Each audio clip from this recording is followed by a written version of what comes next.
Lot of hype around the Divina S Series. From a customer standpoint, it may even look a certain type of way. So today we're going to take a really close look at the S1 and S2, see how it compares against the legendary FK series, and see if it's really worthy of all the praise. Let's go.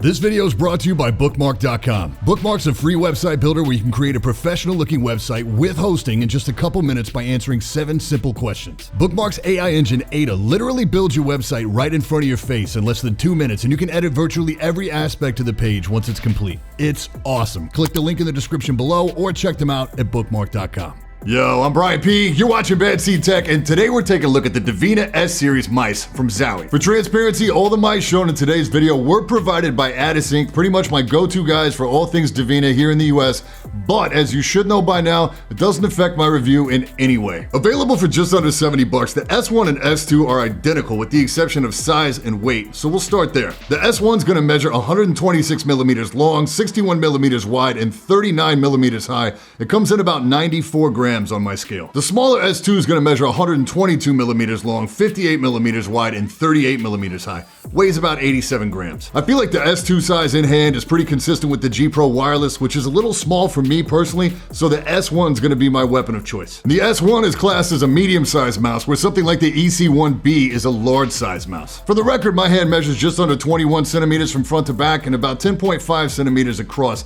I use primarily a palm grip. Trigger switches here are Huano's, and despite generally having a heavier actuation than Omron's, the switches in the S feel very light and very fast, especially if you'll be coming from an FK. The scroll wheel here is the same all-white 16-step we saw in the Divina EC series. It still has the sound of that wheel, but the shell on the EC seemed to amplify this. It's more subdued on the S mouse.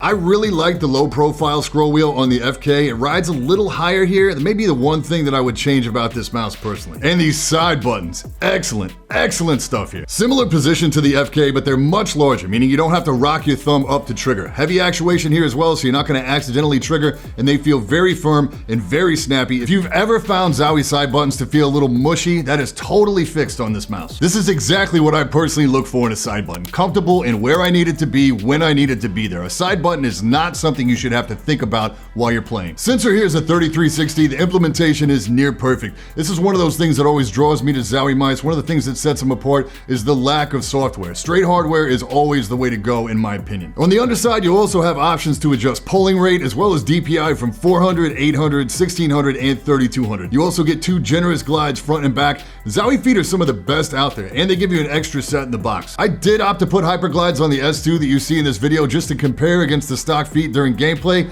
I gotta be honest, I didn't feel a lot of difference. For those that are curious, I have been using this S1 on the glorious Helios for about a solid month now heavy, and I still don't really see any noticeable wear on the feet. And the coating. Love it or hate it, this retains the gloss coating that we see on the rest of the Divina line and the FK Special Edition. I've gotten so used to using it that it feels weird playing without it, but along with the color scheme, this is going to be one of the more polarizing aspects of this mouse. Cable here again is very thin, very flexible with a nice sharp upwards angle where it exits the mouse through reduced drag. Paracord would still be a welcome upgrade here, but it's not mandatory. I paracorded the S2, and if you want your mouse to really feel wireless, this is the way to go. Okay, I saved shape for last because that's where this mouse really delivers. I've always gone straight for ergo mice for comfort, which now having got used to playing with an ambi mouse is weird because the shape allows near perfect placement on the outside edge for either your ring or your pinky finger depending on how you hold your mouse. In comparison to the FK series, the S will be 2 millimeters shorter front to back, 2 millimeters higher at the peak of the hump, and the triggers are 2 millimeters higher. This holds true regardless of whether you're looking at FK1 versus S1 or FK2 versus S2. The idea of this hump may be holding you back, so to frame it, it sits right in the middle between the FK series at one extreme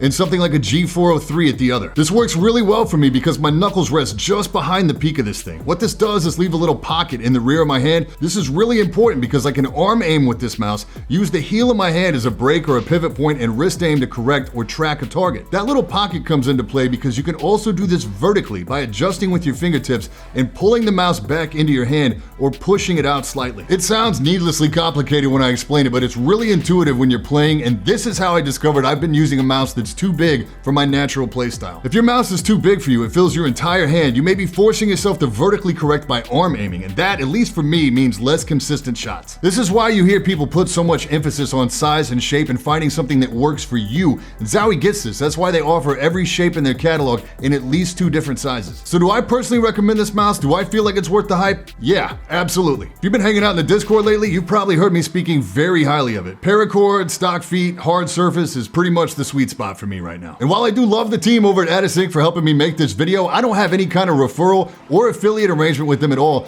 so I have absolutely no financial interest in mind when I tell you this is the first mouse I've used in ages that has improved my gameplay a significant amount. Yes, there are lighter mouse out there or on the way, but I still think anything sub 100 grams is suitable for FPS. I really wouldn't get too caught up in that. There's a happy middle ground that exists between speed and stability, and I think this hits really close to that. I do prefer it over the FK series, which despite a palm grip rides a little too low for me, though it does have side buttons on both sides, so if you're a lefty, it's a great choice. Admittedly, I was pretty skeptical going in. There was a lot of hype behind this mouse, and only a couple bigger reviewers got samples, but I'm 100% sold. The S1 is my main now and for the foreseeable future, and it gets a strong recommendation from me. Big thanks again to Adisync for sending these out for review. I will leave links in the description below if you'd like to grab one for yourself. I'll also put a link down there if you're trying to get your hands on a Paracord, and I'll put a link in there for BT's excellent tutorial on how to install it. That's it for this time. I'm Brian P. Thanks so much for watching. Don't forget to hit that like button, hit that sub button, and until next time, stay up.